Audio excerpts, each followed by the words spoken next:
দুনিয়াটা হচ্ছে দুনিয়া যেখানে আমরা আসি। আমি আগেই বলেছি দুনিয়া হচ্ছে আদনা শব্দ থেকে এর উৎপত্তি হয়েছে। তুচ্ছ, নিকৃষ্ট, এটার দাম নাই, এটার মূল্য নাই। হযরত ইবনে কাইয়্যিম রাহিমাহুল্লাহ নওয়ারাল্লাহু মারকাদাহু ওয়া জাআলাল জান্নাতা মাথওয়াহু। হযরত ইবনে কাইয়্যিম তিনি বলছেন, সুন্দর করে বলছেন দুনিয়া সম্পর্কে, মা মাদা ফিদ দুনিয়া আহলামুন ওয়া মা বাকিয়া মিনহা আমানি ওয়াল ওয়াক্তু বাইনাহুমা দায়ুন। মা মাদা ফিদ দুনিয়া আহলামুন, জীবনের যে অংশ ফেলে এসেছি সেটা আজ একটা স্বপ্ন। ওয়া মা বাকিয়া মিনহা আমানি, আর জীবনের যে অংশ সামনে বাকি আছে সেটা এখন একটা আকাঙ্ক্ষা। ওয়াল ওয়াক্তু বাইনাহুমা দায়ুন, আর এর মাঝখান থেকে সময় সব চলে যাচ্ছে। কত বড় কথা চিন্তা করেছেন? জীবনের যে অংশ ফেলে এসেছি তা আজকে স্বপ্ন, তা আজ কি বলেন? স্বপ্ন। আর সামনে যা আছে সেটা আকাঙ্ক্ষা, আর মাঝখান থেকে সময় সব চলে যাচ্ছে। এরপরে তিনি বলছেন, ওয়ামান ইয়াসহাবিদ দুনিয়া ইয়াকুন মিসলা কাবিদিন আলাল মাই খানাতুহু ফুরুজুল আসাবিঈ। দুনিয়াদারের অবস্থা হচ্ছে এই, কেউ যদি দুই হাতে পানি খামসায় ধরে, দুই হাতে কি ধরছে বলেন? দুই হাতে পানি খামসায় ধরেছে, খুব মজবুত করে ধরেছে, 2 মুঠ পানি। বলেন থাকবে কতটুকু? কতটুকু থাকবে? এক ফোঁটাও থাকবে না, কারণ তার আঙ্গুলের ফাঁক তার সাথে খেয়ানত করবে, আঙ্গুলের ফাঁক দিয়া পানিগুলি সব বেরিয়ে চলে যাবে। সুতরাং দুনিয়া যারা চায় তারা ঠিক পানি খামসায় ধরলে পানি যেমন হাতের ভেতর থেকে খেয়ানত করে চলে যায়, যারা দুনিয়া চায় দুনিয়াও তাদেরকে এভাবে ফাঁকি দিয়ে চলে যায়। তবুও দুনিয়ার মায়া মানুষের এত বেশি। আল্লাহর নবী বলেন, লাউ কানা লি ইবনি আদামা ওয়াদিম মিন যাহাবিন লাহাব্বা ইয়াকুনা লাহু সানিন। এই পৃথিবীতে যদি কাউকে একটা মাঠ ভরে যদি সোনা দেওয়া যায়, লোকটা বলবে রব্বুল আলামিন, আমি যদি আরেকটা মাঠ এরকম সোনা ভরা পেতাম। দ্বিতীয় আরেকটা মাঠ দেওয়া হলে আবার বলবে যদি তৃতীয় আরেকটা মাঠ সোনা ভরে যদি পেতাম। নবীজি বলেন, ওয়ালা ইয়ামলাউ জাওফু ইবনু আদামা ইল্লা তুরাব। মানুষের পেট 3.5 হাত মাটি ছাড়া, কবরের মাটি ছাড়া মানুষের পেট ভরবে না। আরো চাই, আরো চাই, চাওয়ার কোনো শেষ নাই। মানুষ এভাবে করে দুনিয়ার মহব্বতে এমনি পাগল হয়ে যায়, শুধু দুনিয়ার মহব্বত, পরকালকে বেমালুম ভুলে যায়। আমি কিন্তু এই কথা বুঝাতে চাই নাই যে পরকালের মহব্বতে, পরকালের ভয়তে বা পরকালের জন্য দুনিয়া আপনি বাজার ঘাট, বেচা কিনা, ব্যবসা বাণিজ্য সবকিছু ভুলে যান, না তা নয়। ভুল বোঝার কোনো কারণ নাই। পরকালকে অগ্রাধিকার দিতে হবে, মানে দুনিয়াটা চিরস্থায়ী জায়গা নয়। চিরস্থায়ী হচ্ছে কোনটা? আখিরাত। চিল্লায় এখন কোনটা? সুতরাং এখানে যা করতে হবে, আখিরাতে জবাবদিহিমূলক জীবন যাপন করতে হবে। আপনি ব্যবসা করবেন, ওজনে কম দিতে পারবেন না। আপনি খাদ্যে ভেজাল দিতে পারবেন না, চুরি করতে পারবেন না, ডাকাতি করতে পারবেন না, জেনা করতে পারবেন না, বদমাশি করতে পারবেন না, মদ খেতে পারবেন না, সন্ত্রাসী হতে পারবেন না, হাইজাকার হতে পারবেন না, চাঁদাবাজ হতে পারবেন না, মুনাফাখোর হতে পারবেন না, আপনি চোরা কারবারি হতে পারবেন না, ঘুষখোর হতে পারবেন না, সুদখোর হতে পারবেন না। এই সব কাজ পরকালকে বিশ্বাস করলেই এ সমস্ত কাজ থেকে মানুষ বিরত থাকতে পারে। কথা ঠিক কিনা? এটাই হচ্ছে পথ। সুতরাং এই পৃথিবী থাকবে না, এটা কি চিরকাল থাকবে? না, এর একটা পরিসমাপ্তি ঘটবে। যেমন করে সারা বছর লেখাপড়া করার পর কলেজে, বিশ্ববিদ্যালয়, মাদ্রাসায়, হাই স্কুলে, সব জায়গায় সারা বছর লেখাপড়া করার পর যেমন পরীক্ষা দেওয়ার একটা দিন আসে, সারা বছর ব্যবসা করার পর হিসাব নিকাশ করার যেমন একটা সময় আসে, সারা মাস চাকরি করার পর বেতন পাওয়ার যেমন একটা দিন আসে, সারা জীবন চাকরি করার পর পেনশন পাওয়ার যেমন একটা সময় আসে, অনুরূপভাবে এই দুনিয়া যেদিন শেষ হয়ে যাবে, আল্লাহ নির্ধারিত সময় শেষ হয়ে যাওয়ার পর একটা সময় আসবে যখন আল্লাহ রব্বুল আলামিন সব শেষ করে দিবেন, লন্ড ভন্ড হয়ে যাবে, কিছুই থাকবে না। কোরআনে কারিমে আল্লাহ সব বলেছেন, কোরআনে সব আল্লাহ বলে দিয়েছেন। আল্লাহ পাক বলেন এই পৃথিবীর সব কেমন ভাবে ধ্বংস হবে তার চিত্র আল্লাহ পাক কোরআনে কারিমে তুলে ধরেছেন। ইযাস সামাউ ফাতারাত ওয়া ইযাল কাওয়াকিবু তাসারাত ওয়া ইযাল বিহারু ফুজ্জিরাত ওয়া ইযাল কুবুরু বু'সিরাত। যখন আকাশসমূহ দীর্ণ বিদীর্ণ হয়ে যাবে, তারকাগুলি বিক্ষিপ্ত হয়ে ছিটকে পড়বে, আর সমুদ্রগুলি উচ্ছ্বসিত হয়ে পড়বে, কবরগুলি সব তার ভেতরে যা আছে উদ্গীরণ করে দেবে, তারকাগুলি স্থিমিত হয়ে যাবে। এরপরে সমস্ত আকাশগুলি কিতাবের পৃষ্ঠার মতো একটার পরে একটা ঠাস ঠাস করে পড়তে থাকবে, চূর্ণ বিচূর্ণ হয়ে ভেঙে চুরে একাকার হয়ে যাবে। পাহাড়গুলিকে উড়িয়ে দেওয়া হবে, চন্দ্র এবং সূর্য একাকার হয়ে যাবে।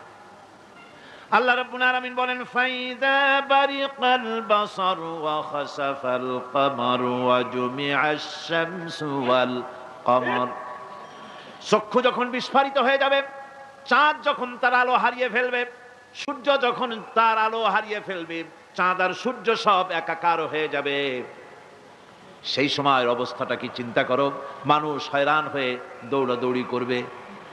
ওয়াহুমিলাতিল আরদু ওয়াল জিবালু ফাদুক্কাতা দাক্কাতান ওয়াহিদা। জমিন এবং পাহাড়গুলির মধ্যে আল্লাহ রাব্বুল আলামিন সংঘর্ষ বাঁধিয়ে দিবেন। পাহাড়গুলি ভেঙে চুরে টুকরা টুকরা হয়ে যাবে, পাহাড়গুলি উঁচু করে জমিনের উপরে আছাড় মেরে আল্লাহ রাব্বুল আলামিন ভেঙে চুরে চুরমার করে দিবেন। সুবহানাল্লাহ। ওয়াতাকুনুল জিবালু কালইনিল মানফুস।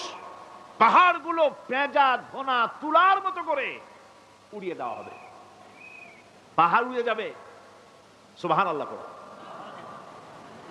পাহাড় পাথরের তৈরি করা পাহাড়, এই পাহাড়গুলি তুলার মতো হয়ে উড়বে কিভাবে?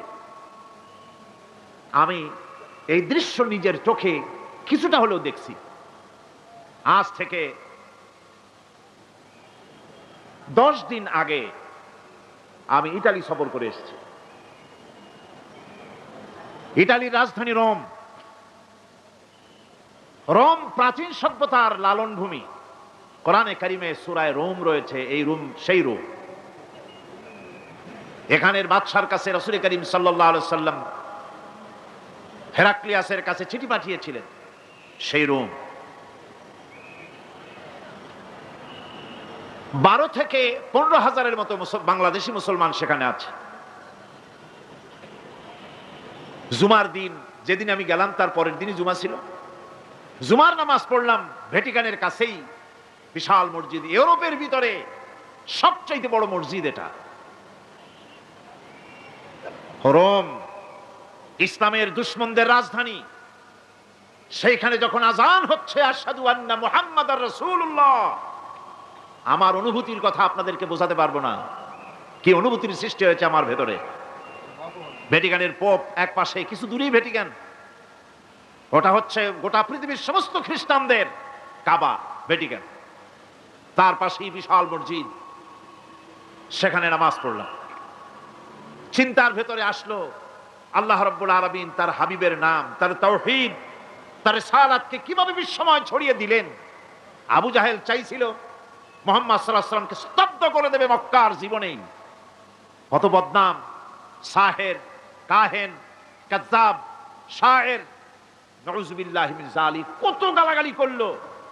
আর আল্লাহ শুনালেন, হাবিব চিন্তার কোনো কারণ নাই, ওয়া রাফা'না লাকা যিকরাক, আমি আপনার প্রশংসা বিশ্বময় ছড়িয়ে দেব। সুবহানাল্লাহি ওয়া বিহামদিহি।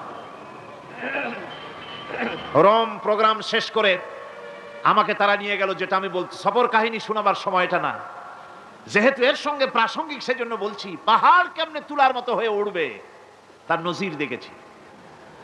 রোম শহর থেকে 300 মাইল দূরে, 300 কিলোমিটার দূরে নেপোলিয়ান বোনাপার্ট তার বাড়ি, এবং ওটা তার নামই একটা প্রভিন্স। ভূমধ্য সাগরের পারে ভিসুভিয়াস, পৃথিবীর সবচাইতে বড় আগ্নেয়গিরি। সেটা দেখাতে নিয়ে যাওয়া হলো আমাকে। যে পাহাড়টা পৃথিবীর মাটি থেকে তার চূড়া হচ্ছে 3 মাইল উঁচু। এর 2 মাইল গাড়িতে করে ঘুরে ঘুরে যাওয়া যায়, এরপর আর গাড়িতে যাওয়া যায় না, বাকিটুকুন যেতে হবে হেঁটে হেঁটে। পাহাড়ের উপরে অক্সিজেন কম, বেশ কষ্ট হচ্ছিল উঠতে। জীবনে প্রথম পাহাড়ে চড়েছি, জাবালে নূর, রাসূল করিম সাল্লাল্লাহু আলাইহি সাল্লামের উপরে যেখানে ওহী হয়েছিল সর্বপ্রথম। পাহাড় চড়ার একটা অভিজ্ঞতা ওখান থেকে আমার কিছুটা হয়েছিল। খুব কষ্ট হলো বাকি 1 মাইল উঠতে, যখন ভিসুভিয়াসের একদম শীর্ষে চলে গেছি। সেখানে গিয়ে আমার সাথে 15-20 জন লোক ছিল। আমি নিজেই আল্লাহু আকবার বলে আমার গলা থেকে আওয়াজ বেরিয়ে গেল। আমি দেখতে পেলাম বিসুবিয়াসের শীর্ষে বিশাল গর্ত। আমার মনে হয় গর্তটা এই মাঠের 1/4 হবে। এই মাঠের 1/4 হবে গর্তটা। সেই গর্তটার গভীরতা হচ্ছে 1.5 কিলোমিটার। এইখান থেকে পাথরগুলি উত্থিত হয়েছে, আগ্নেয়গিরি পাথর আগুনে গলে লাভা হয়ে এগুলি পাহাড় বেয়ে উপচে পড়েছে, চতুর্দিকে 12 মাইল ছড়িয়ে গিয়েছে। আমার মনে পড়লো ওয়াকুদুহান নাসু ওয়াল হিজারা, জাহান্নামের আগুনের ইন্ধন হবে মানুষ আর পাথর। আমি সেখানে সেজদায় পড়ে গিয়া কানলাম আর বললাম, আল্লাহ জাহান্নামের আগুন হারাম করে দিও আমাদের জন্য। পাথর কিভাবে গললো, গলে পাথরগুলি গলে পুড়ে চতুর্দিকে পড়েছে আর ছিটকেছে, চতুর্দিকে ছিটকে পড়েছে। সেই পাথরগুলি ছিটকে ছিটকে যেগুলি পুড়ে পড়েছে সেগুলিকে দূরে সাদা রঙের বলে মনে হয়, কোনোটা সাদা কোনোটা কালো, মনে হয় যেন তুলার মতো হয়ে পড়ে আছে চতুর্দিকে। 1944 সনে তৃতীয়বারের মতো ভিসুবিয়াসী অগ্নিগিরি যে অগ্নি উৎপাত করে তাতে আশেপাশের 12 মাইল এলাকা এফেক্টেড হয়ে যায়। পাথরগুলি গলে এভাবে বিধ্বস্ত করে দিয়েছে। এখান থেকে এখানে জোহরের নামাজ, আসরের নামাজ আমরা পড়লাম, আল্লাহর কাছে খুব দোয়া করলাম। এখনো ধোঁয়া উঠতেছে, এখনো পাহাড়ের ফাটল দিয়ে ধোঁয়া উঠছে। একজন হাত দিয়ে আমাকে বলল যে খুব গরম লাগে ধোঁয়াগুলি। ওখানকার লোকেরা বলল যে ভেতরে এখনো আগুন আছে, তবে সুপ্ত, যে কোনো মুহূর্তে আবার তা জাগ্রত হতে পারে। আমরা সেখান থেকে নেমে এলাম। একটু কিছু দূর গিয়েই সেখানে হলো পম্পেই শহর। এই পম্পেই শহরটা হচ্ছে ঈসা আলাইহিস সালামের জন্মের 2000 বছর আগে এই শহর তৈরি হয়। ঈসা আলাইহিস সালামের জন্মের 179 বছর পর ভূমিকম্প হয়। সেই ভূমিকম্পে গোটা পম্পেই শহরটা পৃথিবীর মানুষের চোখের আড়াল হয়ে যায়, ধ্বংস হয়ে যায়, মাটির তলায় গরক হয়ে যায়। আজ থেকে 200 বছর আগে মাটি খনন করতে গিয়ে এই শহর আবিষ্কৃত হয়। পুরা শহরটা খুঁড়ে তারা বের করেছে। 180 হেক্টর জমিনের উপরে এই বিশাল শহর। ঘুরে ঘুরে দেখলাম, গাড়ি চলে না সেখানে, পায়ে হেঁটে দেখতে হলো। প্রশস্ত রাস্তা। আজ থেকে 4000 বছর আগের মানুষেরা রাস্তা বানাতে জানতো পাথর দিয়ে, এবং রাস্তার দুধারে তাদের ছিল ফুটপাত, পানির ব্যবস্থা, নগরায়নের সব রকমের সুযোগ সুবিধা। তারপরে সেখানে বিচারালয়, এরপরে দোকানপাট, বাজারঘাট, সবকিছুর ব্যবস্থা রয়েছে।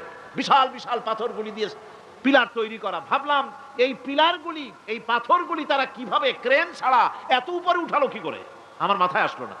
পাথর কেটে কেটে সুন্দর সুন্দর অঙ্কন শিল্প তারা করেছে। এরপরে ঘুরতে ঘুরতে বাদশার রাজার বাড়িতে গিয়ে ঢুকলাম। সেখানে গিয়ে দেখলাম উলঙ্গ এত মূর্তি পাথরের তৈরি করা। পাথর কেটে কেটে দেওয়ালে যৌন মিলনের এমন কোন অশ্লীল ছবি নাই যা তারা সেখানে তৈরি করে নাই। উলঙ্গ মূর্তি আর উলঙ্গ যৌন মিলনের অসংখ্য ছবি দিয়ে এই এলাকা ভরা। তখন আমি বুঝলাম আল্লাহর গজব হওয়ার কারণটা কি, এই শহরটা মাটির নিচে হরক হয়ে যাওয়ার কারণটা কি। আল্লাহ পাক জেনা ব্যভিচার যে দেশে বেশি হয় আল্লাহ পাক বরদাস্ত করেন না। দুশ্চরিত্র যে দেশের মানুষ দুশ্চরিত্র হয়ে যায়, জেনা ব্যভিচার বেশি হতে থাকে, আল্লাহ হরক করে দেন, গজব দেন। এই গজব এক এক সময় এক এক রকমের হয়ে আসে। কখনো মাটির নিচে দাবায় দেন, কখনো মহামারী, কোন দেশে কলেরা, কোন দেশে জলোচ্ছ্বাস, কোথাও ভূমিকম্প, আর সর্বশেষ এই জেনা ব্যভিচারের জন্য আল্লাহ পাকের চূড়ান্ত, এই যৌনতার অশ্লীলতার জন্য চূড়ান্ত গজব বর্তমান বিশ্বের জন্য এইডস। আল্লাহ পাক এই গজব দিয়েছেন। বন্ধুগণ, আমি সেই জায়গা, আমি সেখানে যা দেখলাম যে আল্লাহ পাক পাহাড়গুলিকে কিভাবে উড়াবেন, এটা অস্বীকার করার কোনো উপায় নাই। বিশ্বাস তো করতামই। তবে হযরত ইব্রাহিম আলাইহিস সালাম যেমন বলেছিলেন, রব্বি আরিনি কাইফা তুহিল মাউতা, আয় আল্লাহ তুমি মরাকে চিন্তা করবা কেমনে। আল্লাহ পাক বলেন আওয়ালাম তুমিন, তুমি বিশ্বাস করো না? ইব্রাহিম আলাইহিস সালাম বললেন বালা, অবশ্যই বিশ্বাস করি, ওয়ালাকিন লিয়াতমাইন্না কলবি, যদি চোখে দেখতাম তাহলে আমার অন্তরাত্মা খুব ঠান্ডা হতো। আল্লাহ রাব্বুল আলামিন চোখে দেখাই দিলেন জিন্দা কেমনে মুর্দা হবে, মুর্দা কেমনে জিন্দা হবে, আল্লাহ দেখায় দিলেন। পাহাড় উড়ায় দিবেন আল্লাহ রাব্বুল আলামিন। একথা কলিজার মধ্যে এটার উপর ঈমান বিশ্বাস, কিন্তু আল্লাহ চোখে দেখাইছেন, ঈমান আরো মজবুত হয়েছে, যা ছিল আরো মজবুত হয়েছে। সুবহানাল্লাহ। আল্লাহর ভয়তে কলিজা কেঁপেছে। আমি পাহাড়ের উপরে কেঁদেছি, যার যার হয়ে কেঁদেছি। বন্ধুগণ, আল্লাহ সুবহানাহু ওয়া তাআলা এই জন্য বলেছেন কুল সিরু ফিল আরদ, আমার জমিন ঘোরো, ভালো করে দেখো, কাইফা কানা আকিবাতুল মুকাজ্জিবিন, মহাসত্যকে যারা অস্বীকার করেছে তাদের পরিণতি আমি কি করে দিয়েছি, এগুলি চোখে ভালো করে তাকায় দেখো। আমার বন্ধুগণ, সুতরাং এই পৃথিবীর অবসান হবে, এই পৃথিবী ধ্বংস হবে, এই পৃথিবী চূড়ান্তভাবে শেষ হয়ে যাবে। ও হ্যাঁ, আরেকটি কথা বলতে হয়, সেটা হচ্ছেই যে এই রোম থেকে আরেকটু দূরে 900 মাইল দূরে হচ্ছে সিসিলি। 900 মাইল দূরে, সেখানে এই সিসিলি মুসলমানেরা শাসন করেছিল 350 বছর। সেই সিসিলিতে রয়েছে 360টা মসজিদ মুসলমানদের করা।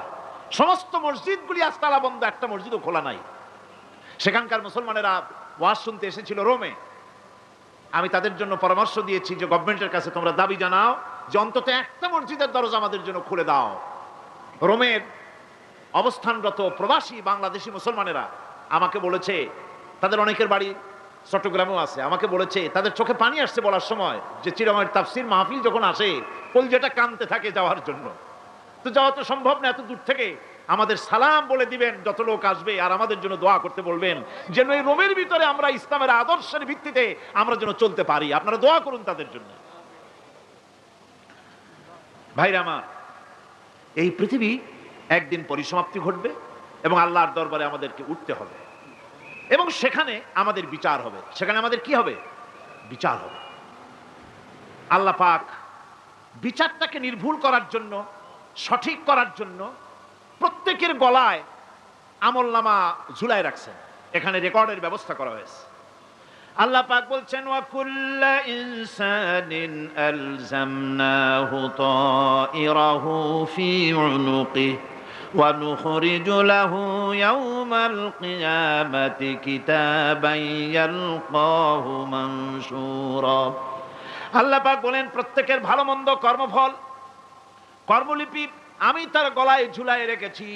কিয়ামতের দিন সে নিজের কাছে স্পষ্ট সব দেখতে পারবে, কোনো জিনিস বাদ পড়বে না। তার গলায় তার আমলনামা ঝুলানো আছে, সব রেকর্ড হতেছে। আমরা যা করছি সবগুলি রেকর্ড হয়ে যাচ্ছে। বর্তমান বিজ্ঞানীরা আবিষ্কার করেছে যে মানুষের শরীরের ভিতরে ডিএনএ আছে, রক্তের ভিতরে ডিএনএ, এটা একটা কোড। মানুষের রক্তের ভিতরে ডিএনএ আছে। যেমন তার ব্রেনের ভিতরে কতগুলি কোষ আছে, এক একটা কোষ এক এক ধরনের কাজ করে, অনুরূপ ভাবে তার শরীরের ভিতরে রক্তের ভিতরে ডিএনএ আছে। এই ডিএনএটা কি? এই ডিএনএটা হচ্ছে, এই ডিএনএ একটা কম্পিউটারের মতো কাজ করতেছে। লোকটা কি করবে, কোথায় যাবে, সে ভালো হবে মন্দ হবে কি হবে, সব তার ডিএনএর মধ্যে রেকর্ডকৃত আছে। এটা বোঝার জন্য একটা সুন্দর দৃষ্টান্ত দেওয়া যায়। যেমন এই কাগজটাকে আপনারা মনে করুন একটা গাড়ির একটা ব্লুপ্রিন্ট, একটা গাড়ির ব্লুপ্রিন্ট। এখানে লেখা আছে গাড়ি কিভাবে তৈরি হবে। এই কাগজটা নিয়ে ঘরের মধ্যে রেখে দিলেন। এখন এই কাগজটা থেকেই অটোমেটিক গাড়ির উইন্ডো তৈরি হলো, শিল তৈরি হলো, গাড়ির বডি তৈরি হলো, চেসিস তৈরি হলো, টায়ার তৈরি হলো, ইঞ্জিন তৈরি হলো, ব্যাটারি তৈরি হলো, পেট্রোল নিল, আর কোনো রকমের ড্রাইভার ছাড়াই গাড়ি চলতে আরম্ভ করলো। এই কথাটা যদি মনের মাথার মধ্যে আনতে পারেন যে এটা কিভাবে হইতে পারে, এতে লেখা অনুযায়ী যেভাবে হওয়া যদি সম্ভব হয়, অনুরূপ ভাবে মানুষের রক্তের ভিতরে ডিএনএ এর আবিষ্কার করেছে।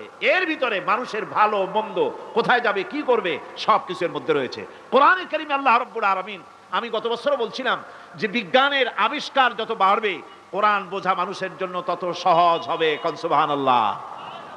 কোরআন বোঝা মানুষের জন্য তত সহজ হবে। সুতরাং মানুষের গলার সাথে আল্লাহ পাক বলছেন যে একটা আমলনামা আমি ঝুলাই দিয়েছি তার গলার সাথে, সে যা করতেছে ওখানে সব লিপিবদ্ধ হচ্ছে, কম্পিউটারাইজড, কম্পিউটারের মতো এগুলি সব গ্রহণ করতেছে। এগুলি কিয়ামতের দিন তার সামনে হাজির করা হবে। কিয়ামতে যখন আমলনামা তার সামনে দিয়ে বলা হবে ইকরা কিতাবাকা কাফা বিনাফসিকাল ইয়াওমা আলাইকা হাসিবা, তাকে বলা হবে নিজের কর্মলিপি নিজেই পড়ো। আজ তুমি তোমার নিজের হিসাব নিতে যথেষ্ট। বন্ধুগণ, এই মাহফিলে যত লোক আমরা বসে আছি, আমরা আমাদের হিসাব নিতে যথেষ্ট না আরেকজন লাগবে? কোন আমরা যথেষ্ট কিনা? কথা বোঝেন নাই? আমি বলতে চাইছি এটা, আমরা যদি এখন চোখ বুঝে চিন্তা করি যে পিছনের জীবনে কি করেছি, মনে পড়বে নাকি পড়বে না? বলেন সবাই, পড়বে কি পড়বে না? ছোটবেলায় কবে পায়ের নিচে কাটা ফুটেছিল, কবে কোথায় আছাড় খেয়েছিলেন, কবে কার বেল তাল আম কাঁচা আম চুরি করে খেতে গিয়ে কিল খেয়েছিলেন, তাড়া খেয়েছিলেন, তাকে এখন মনে নাই? আছে। তাহলে কিল, ওই তাল বেল চুরি করতে গিয়ে যে কিলটা খাইছিলেন সেটাও মনে আছে, ভালো মন্দ সব মনে আছে। তাহলে কোন হোটেলের রুমে কি করছিলেন, কোন স্কুলে কোন কলেজে কি করছিলেন, তারপরে জীবনে ছোট বড় ঘটনাগুলি সব বুঝতে মনে পড়বে না? এবার হিসাব করেন, মনে যদি পড়ে এবার হিসাব করেন আপনি জান্নাতি না জাহান্নামে। আপনি আপনার নিজের হিসাব নেওয়ার জন্য যথেষ্ট। তাকে হিসাব করতে বলা হবে, তোমার হিসাব, তোমার নিজের হিসাব নেওয়ার জন্য তুমি যথেষ্ট, তোমার হিসাব তুমি নিজেই করো, এটা পড়ো। আর সেই কিয়ামতের দিন কোনো সাহায্যকারী মিলবে না। লান তানফাকুম আরহামুকুম ওয়ালা আওলাদুকুম ইয়াউমাল কিয়ামাহ। লান তানফাকুম, কিয়ামতের দিন কোনো ফায়দা হবে না, অবশ্যই কোনো ফায়দা হবে না, কোনো উপকারে আসবে না। কিয়ামতের দিন তোমার সন্তান, তোমার স্ত্রী, তোমার মাল, তোমার সম্পদ কোনো উপকারে আসবে না। কিয়ামতের ময়দানে সেদিন সব তোমার সাথে বিচ্ছু করবে, সব পালায় যাবে। সেখানে উৎকোষেরও কোনো কারবার নাই যে ঘুষ টুস দিয়া, ফেরেশতাদের কোনো রকম বুঝবাজ দিয়া, আলাদা কোনো সোরাগলি পথ দিয়া একেবারে ফুট করে ভেসতে চলে যাবেন, এমন কোনো সুযোগ নাই। অনেকে বলে হুজুর এমন কিছু দোয়া শিখায় দেন যাতে ওই সব জেহাদ বোমা এগুলি খুব ভয় পাই, ও সব রাস্তা টাস্তা না, খুব সহজে কিছু দোয়া দুরুদ করিয়া আস্তে করে জান্নাতে চলে যাওয়া যায়, এরকম একটা দোয়া, এরকম একটা পথ বলে দেন। আমি বলি ভাই, এরকমের কোন সূরাগুলি আমার রাসূল আবিষ্কার করতে পারেন নাই, আল্লাহর পয়গম্বরের ওই ধরনের কোন পথ আবিষ্কার করতে পারেন নাই। সেখানে কিয়ামতের দিন কাউকে উৎকোষ গ্রহণ করার কেউ নাই, উৎকোষ দেওয়া যাবে না। আর উৎকোষ দিবি না কি, আপনার কাছে কিছু নাইও, থাকলেও নেওয়ার কেউ নাই। এই দুনিয়ায় ফাঁকিবাজি করে বহুত কিছু করা যায়, কিন্তু কিয়ামতের মাঠে এগুলি কিছুই চলবে না। আল-ইয়াওমা লা ইয়ানফাউ মালুন ওয়ালা বানুন, কিয়ামতের দিন ধন সন্তান সন্ততি আর সম্পদ কোনো কাজে লাগবে না। সেদিন শুধু আমল, আমল যদি ভালো হয় কাজে লাগবে, আমল খারাপ হবে সব শেষ হয়ে যাবে। আল্লাহ রাব্বুল আলামিন নবীজিকে ডেকে বলেছেন, নবী আপনি বলেন, কুল মা কুনতু বিদআম মিনার রাসূল, আপনি বলুন আমি কোন নতুন রাসূল নই, আমার আগে অনেক নবী রাসূল পৃথিবীতে এসেছেন, তারা বিদায় হয়ে গেছেন। আমি জানি না কিয়ামতের দিন আল্লাহ রাব্বুল আলামিন আমার সাথে কি ব্যবহার করবেন, আর আমি এও জানি না যে কিয়ামতের দিন আল্লাহ পাক তোমাদের সাথে কি ব্যবহার করবেন। এই আয়াত নাযিল হওয়ার পর আল্লাহর হাবিব তার মেয়েকে ডাকলেন, জামাইকে ডাকলেন, নাতিদেরকে ডাকলেন, আহলে বাইতদেরকে ডাকলেন, আর বললেন, ও আমার মেয়ে কলিজার টুকরা ফাতেমা গো শোনো, কেবলমাত্র আয়াত নাজিল হয়ে গেল, আল্লাহ পাক আমাকে শোনায়ছেন কিয়ামতের দিন আমি জানি না আমার সঙ্গে কি ব্যবহার করা হবে, আর এও জানি না যে তোমাদের সাথে কি ব্যবহার করা হবে। ও আমার কলিজার টুকরা মেয়ে ফাতেমা, কিয়ামতের দিন মুহাম্মদ সাল্লাল্লাহু আলাইহি ওয়াসাল্লামের মেয়ে, এই হিসাবে তোমার নাজাতের ফয়সালা হবে না। ও আমার কলিজার টুকরা নাতি হাসান আর হোসেন, কিয়ামতের দিন মুহাম্মদ সাল্লাল্লাহু আলাইহি ওয়াসাল্লামের নাতি হিসাবে ফয়সালা হবে না। ও আমার জামাই হযরতে আলী, কিয়ামতের দিন আমার জামাই হিসাবে নাজাতের ফয়সালা হবে না। আমল যদি ভালো হয় ফয়সালা ভালো হবে, জান্নাতে চলে যাবে। আমল যদি খারাপ হয় কার নাতি কার জামাই দেখা হবে না। সুবহানাল্লাহ, কঠিন কিয়ামতের মাঠ। এই পরকালের বিশ্বাস যদি কলিজার মধ্যে ঢোকে মানুষ ভালো হয়ে যাবে। কোন সুবহানাল্লাহ। আপনাদের দৃষ্টিতে পারবে, কথার জবাব যে দিলেন না। পুলিশে কি মানুষের চরিত্র ভালো বানাইতে পারবে? পুলিশের চরিত্র ভালো বানাবে কেডা? সেটাই তো কথা। মানুষের চরিত্র যাতে ভালো থাকে, মানুষের জন্য খারাপ কাম না করে সেজন্য পুলিশ, পুলিশ যাতে খারাপ কাম না করে সেজন্য আরো একটা ডিপার্টমেন্ট আছে না, তারা যাতে খারাপ কাজ না করে সেজন্য আর একটা আছে। এন্টি করাপশনের আবার এন্টি করাপশন আছে, তার উপর আবার এন্টি করাপশন আছে। এন্টিটার অভাব নাই।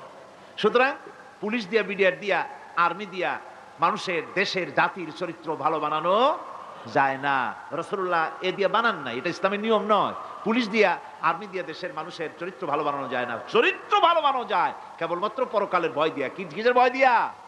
ওই যে মক্কার জীবনে ওই সমস্ত মানুষগুলি যারা চুরি করত, ডাকাতি করত, জেনা করত, বদমাশি করত, যারা শয়তানি করত, যারা মানুষকে খুন করত, এই মানুষগুলি এত ভালো হয়ে গেল, যারা চুরি ছেড়ে দিল, ডাকাতি ছেড়ে দিল, জেনা ব্যভিচার ছেড়ে দিল, এত ভালো হয়ে গেল, পৃথিবীর মধ্যে সেরা মানুষ তারা হয়ে গেলেন। জোরে বলেন সুবহানাল্লাহ। নবীর সাহাবীরা পৃথিবীর শ্রেষ্ঠ সন্তান, নবীর সাহাবীরা পৃথিবীর সেরা মানুষ, তাদের চাইতে সেরা মানুষ নবীদের পরে আর কেউ হতে পারে না। জোরে কোন সুবহানাল্লাহ। নবীর পরে পৃথিবীতে শ্রেষ্ঠ মানুষ কারা? সাহাবায়ে কেরাম রিদওয়ানুল্লাহি তাআলা আলাইহিম আজমাইন। ওনারা তো কুফরের মধ্যে ছিলেন, শিরকের মধ্যে ছিলেন, চুরি, ডাকাতি, জেনা, ব্যভিচার এমন কোনো পাপ নাই যা করা হয়নি। তারপরে যখন আল্লাহর নবীর কাছ থেকে তাওহীদ, রিসালাত ও আখিরাতের দাওয়াত পেলেন, কি সোনার মানুষ এক একজন হয়ে গেলেন। সুবহানাল্লাহ। যারা ছিলেন নারীর সতীত্বের জম, তারা হয়ে গেলেন নারীর সতীত্বের পাহারাদার। যারা মানুষের মাল চুরি করত, ডাকাতি করত, তারা রাতভর মানুষের মালের পাহারা দিল, মানুষের রক্তের পাহারা দিল। সুবহানাল্লাহ বিহামদি। রক্ত ও সম্পদের পাহারা দিল। রাসূল বললেন, খাইরুল কুরুনে কারনি, সর্বশ্রেষ্ঠ যুগ তো আমার যুগ। বন্ধুগণ, এরপরে একটা জীবন আসবে ওই কিয়ামতের ময়দানে। এই পরকালের বিশ্বাসটা গুরুত্বপূর্ণ ব্যাপার, আমাদের সব কিছুর হিসাব দেওয়া লাগবে। আল্লাহ পাক বলেন, ইন্নাস সামআ ওয়াল বাসারা ওয়াল ফুআদা কুল্লু উলাইকা আনহু মাসউলা।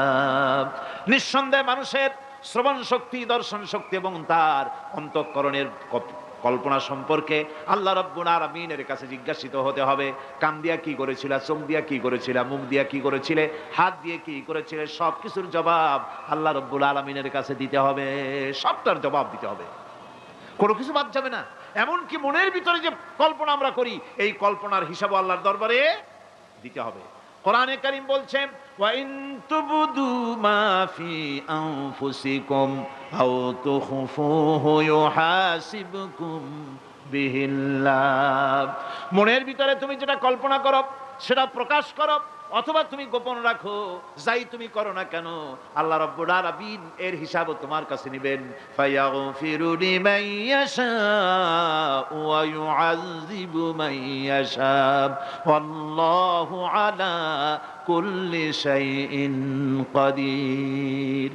মহান আল্লাহ পাক বলেন, করার পর তোমার মনের ভিতরে কি কল্পনা করেছিলে ওইটার হিসাব আমি নেব।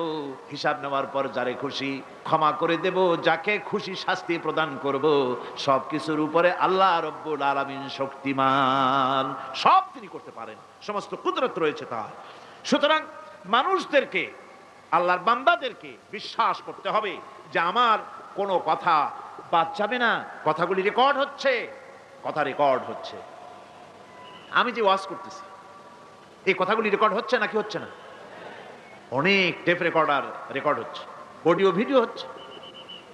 আজ থেকে 50 বছর পর যদি এই রেকর্ড বাজানো হয়, আমাকে যদি বলা হয় যে আপনি অমুক জায়গায় অমুক কথা বলেছেন, আমি যদি বলি না আমি কথা বলি নাই, তারপরে যদি রেকর্ড বাজানো হয়, তাহলে আমি কথা যে বলি নাই যদি বলি, তাহলে এটা ধরা পড়বে না? সেখানে ধরা পড়বে না? তাহলে এই মানুষের কথা প্লাস্টিকের ফিতায় রেকর্ড করে 50 বছর, 100 বছর, 200 বছর, 500 বছর যদি প্লাস্টিকের ফিতায় এটাকে চলচ্চিত্র করে অথবা টেপ রেকর্ডারে করে যদি ধরে রাখা যায়, এই বুদ্ধিটা কে দিলেন কন্ত দেখি? সবাই কন্যা এই বুদ্ধিটা দিলেন কে? যে আল্লাহ রাব্বুল আলামিন মানুষের মাথায় বুদ্ধি দিলেন, যার দ্বারা সে মানুষের কথাবার্তা, অ্যাক্টিভিটিস সব ধরে রাখতে পারে। সে আল্লাহ রাব্বুল আলামিন বুঝি আপনার আমার কথা এবং আপনার আমার অ্যাক্টিভিটিসকে তিনি বুঝি ধরে রাখতে পারবেন না কিয়ামত পর্যন্ত? পারবেন কিনা? সেজন্য রাব্বুল আলামিন বলেন, মা ইয়ালফিযু মিন কাওলিন ইল্লা লাদাইহি রাকীবুন আতীদ। সমস্ত কথা রেকর্ড হচ্ছে। সুবহানাল্লাহ কোন জোরে! সমস্ত কথা রেকর্ড হচ্ছে, একটা কথাও বাদ যাবে না। মুখ আছে বলেই কথা বলবেন তা না, হিসাব করে কথা বলতে হবে, গীবত গাওয়া যাবে না, মিথ্যা কথা বলা যাবে না, মিথ্যা ওয়াদা করা যাবে না। মিথ্যা ওয়াদার তো মৌসুম এসে গেছে, কি কোন বোঝেন কথা? হ্যাঁ, মিথ্যা ওয়াদার মৌসুম এসে গেছে। এখন মৌসুমে বাহার, মিথ্যা বলার। কত সুন্দর সুন্দর ওয়াদা, সোনা দিয়ে রাস্তা বানায় দেবো। অভুক্ত মানুষদের বলা হয় না খেয়ে মরবেন না, কিন্তু কি খেয়ে মরবে তাও কয় না। আমরা যদি যাইতে পারি তাহলে মটকির মতো রসগোল্লা বানাই দেব, গরুর গাড়ির চাকার মতো জিলাপি বানাই দেব, খাইতে গিয়ে হা করে শীত হয়ে থাকবে। কত রঙিন রঙিন কথা। মিথ্যা ওয়াদার সময় শেষ। ভাইরা আমার, পরকাল যদি বিশ্বাস করে সেই ব্যক্তি কিছুতেই মুখ আছে বলেই যা খুশি বলবে না, পরনিন্দা করবে না, পরচর্চা করবে না, হাত আছে বলেই যা তা লিখবে না। ঘটনা হইল একটা, লিখলো আর একটা। কলম একটা আছে বলেই যা খুশি তা লেখা যায় না, মুখ আছে বলেই যা খুশি তা বলা যায় না, চোখ আছে বলেই যা খুশি তা দেখা যায় না। গরু খাওয়া জায়েজ করা হয়েছে বলে গরুর লেজ থেকে মাথা পর্যন্ত পাইকারি দরে সব খাওয়া যায় না। গরু খাওয়া হারাম না হালাল? হালাল। পাইকারি দরে লেজ থেকে মাথা পর্যন্ত সব খাওয়া হালাল না। ওর মধ্যে আল্লাহ কিছু হারাম রেখে দিছে, সেগুলোকে বাইসে খাইতে হবে। আল্লাহ দেখতে চান পাইকারি দরে জম্মের খাওয়া খাও, না আমার হারামগুলি বাদ দিয়ে খাও, নিষেধ করাগুলি বাদ দিয়ে খাও। মুখ আছে বলেই যা খুশি তা বলা যাবে না, কান আছে বলেই যা খুশি তা শোনা যাবে না, চোখ আছে বলেই যা খুশি তা দেখা যাবে না, হাত পা আছে বলেই যা খুশি তা করা যাবে না। সবটার পেছনে আল্লাহ রাব্বুল আলামিনকে ভয় করা লাগবে। মহান আল্লাহ রাব্বুল আলামিন বলে, বান্দারে তোমার সমস্ত কার্যাবলী, এমনকি তোমার চাহনিটা পর্যন্ত কার দিকে কি নিয়তে তাকাইছো কেউ জানে না, আমি আল্লাহ রাব্বুল আলামিন জানি। وَيَعْلَمُ خَائِنَةَ الْأَعْيُنِ وَمَا تُخْفِي الصُّدُورُ। তোমার অন্তঃকরণ কি জিনিস গোপন করে, আর তোমার চক্ষু কি লুকোচুরি খেলে, আমি টের পাই। সুবহানাল্লাহ বিহামদি। চশমার ফাঁক দিয়া কি দেখো, কারে দেখো, কি নজরে দেখো, সানগ্লাস পরিয়া কেউ ঠিক পায় না, আমি ঠিক পাই। সুবহানাল্লাহ, জোরে কান সুবহানাল্লাহ। সুতরাং চোখের নজরের হিসাব হবে, হাতের কাজের হিসাব হবে, পায়ের চলার হিসাব হবে, আপনার বলার হিসাব হবে, মুখে যা বলেছেন, যা করেছেন, হাত পাও দিয়ে যা করেছেন, সবকিছুর হিসাব হবে কিয়ামতের দিন। আল্লাহর দরবারে সবকিছু উপস্থিত হবে, কোনো জিনিস বাদ পড়বে না।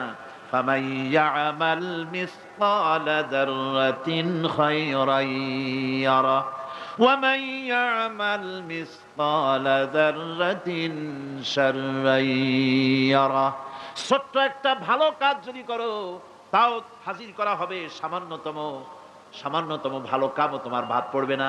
আর ক্ষুদ্রতম কোনো খারাপ কাজ করলে তাও উপস্থিত করা হবে, সব তোমার সামনে, কোনো জিনিস বাদ পড়বে না, সব দেখতে পাবে কিয়ামতের দিন। ভালো কাজটাও আর খারাপ কাজটাও আল্লাহর কাছে সেদিন আল্লাহ পাক মানুষের সামনে উপস্থিত করে দিবেন। আল্লাহ পাক বলছেন,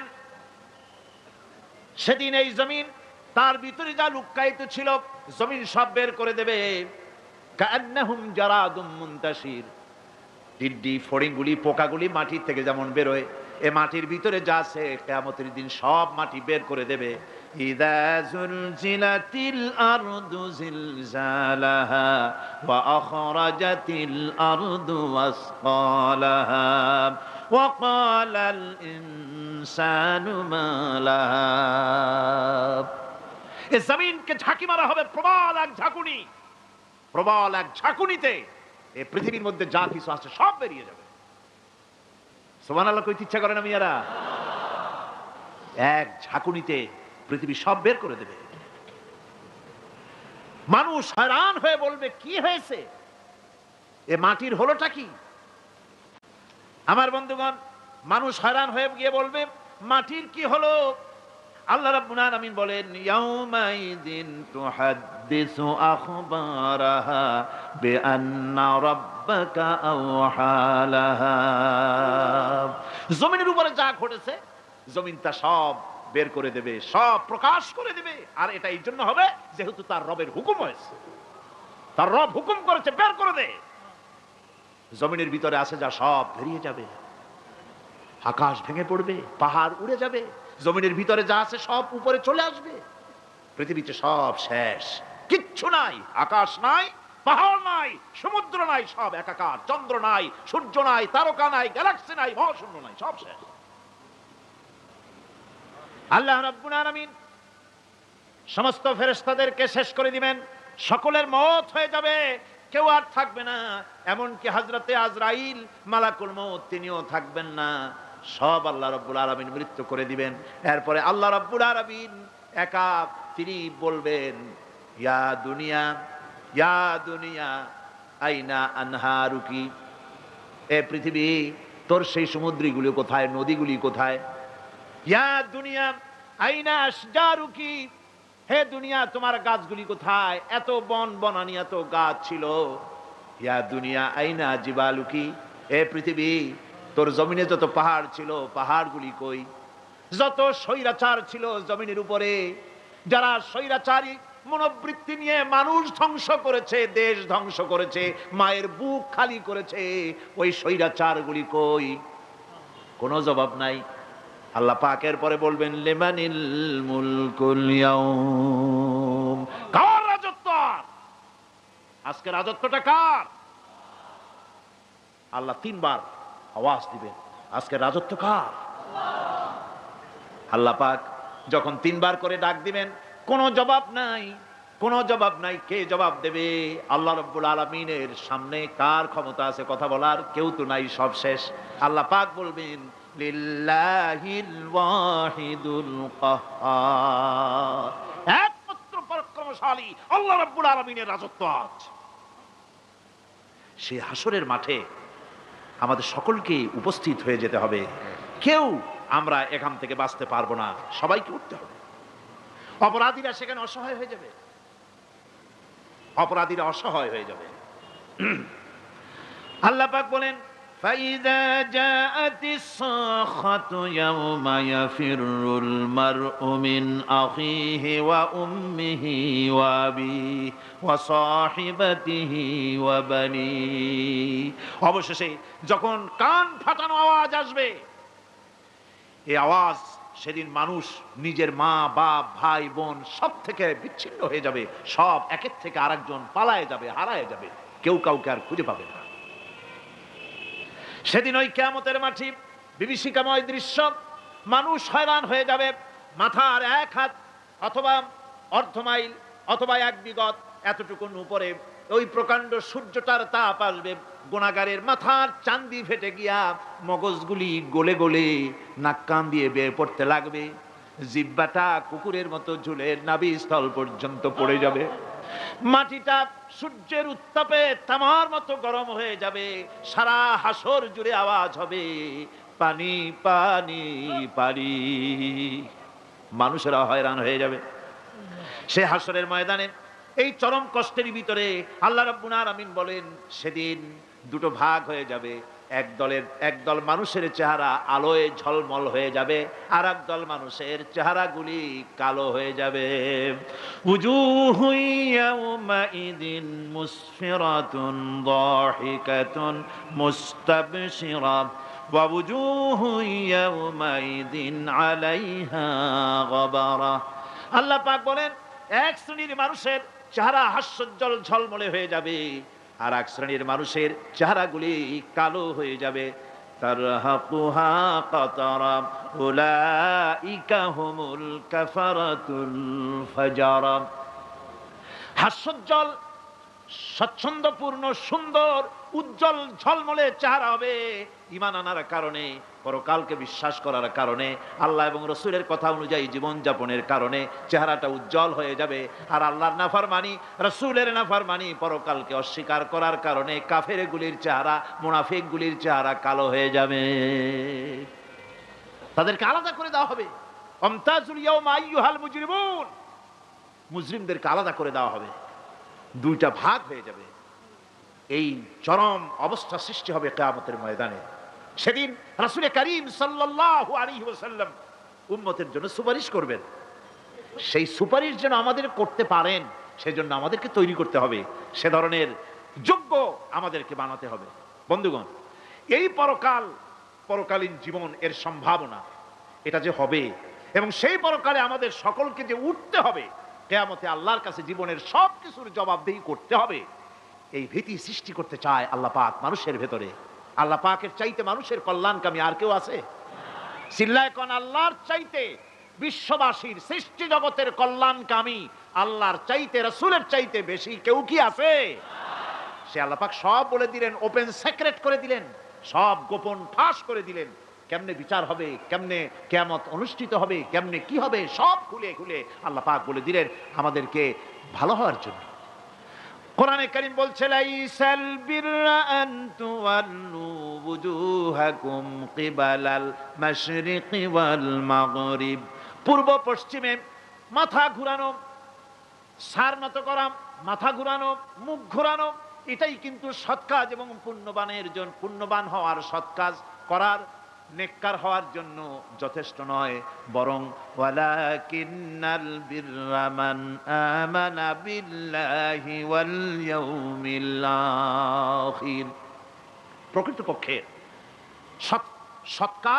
সৎকারী মুমিন, ভালো কাজ করা, প্রকৃত মুমিন, সত্যিকারের ভালো মানুষ, সত্যিকারের ইমানদার হওয়ার জন্য 10টি কাজ লাগবে। কয়টি কাজ?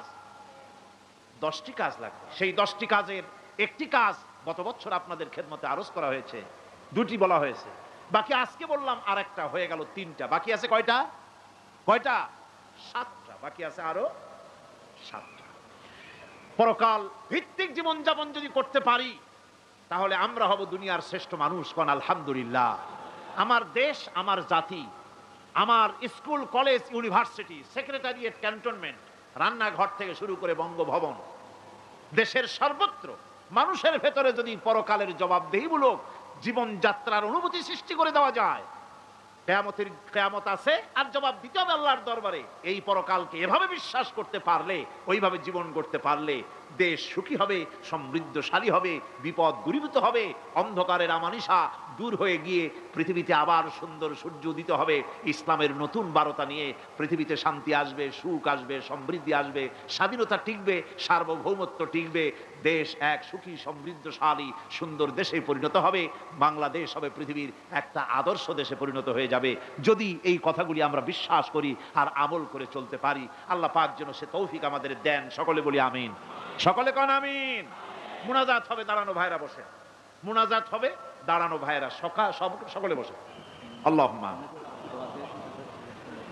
ربنا ظلمنا أنفسنا وإن لم تغفر لنا وترحمنا لنكونن من الخاسرين ربنا لا تزغ قلوبنا بعد إذ هديتنا وهب لنا من لدنك رحمة إنك أنت الوهاب। আয় আল্লাহ তাআলা, হাজার হাজার মুসলমান নরনারী দীর্ঘক্ষণ ধরে তোমার কোরআনে কারিমের আলোচনা শুনেছি, দরুদ ও সালাম পড়েছি, জিকির আজগার করেছি।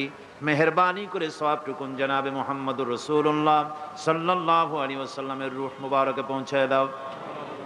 আয় আল্লাহ তাআলা, তামাম পৃথিবীর মাটির নিচে যত মুমিন মুমিনাত শুয়ে আছেন তাদের আরওয়ার পরে সওয়াব পৌঁছায় দাও। রব্বুনা রবিন, আমাদের মধ্য থেকে মা বাপ যাদের দুনিয়া থেকে বিদায় হয়ে গেছে, কবরগুলিকে জান্নাতের টুকরা বানায়া দাও। রব্বির হামহুমা কামা রব্বায়ানি সগীরা। সকলে পড়েন, রব্বির হামহুমা কামা রব্বায়ানি সগীরা। আয় আল্লাহ তাআলা, আমাদের পীর মুর্শিদ, আমাদের উস্তাদ, আমাদের ভাই বোন, আত্মীয় স্বজন যার যা মারা গেছে সকলকে ক্ষমা করে দাও। গোটা পৃথিবীতে আজকে যত মুসলমান বেঁচে আছেন সমস্ত মুসলমানদের গুনাহ খাতা মাফ করে দাও। সমস্ত মুসলমানদেরকে এক বানায় দাও, নেক বানায় দাও। মুসলমানদের জিন্দেগির গুনাহ খাতা মাফ করে দাও। রব্বানা তাকাব্বাল মিন্না ইন্নাকা আনতাস সামিউল আলিম وتب علينا إنك أنت التواب الرحيم سبحان ربك رب العزة عما يصفون وسلام على المرسلين الحمد لله رب العالمين واجعل آخر كلمة عند الموت لا إله إلا الله محمد رسول الله السلام عليكم ورحمة الله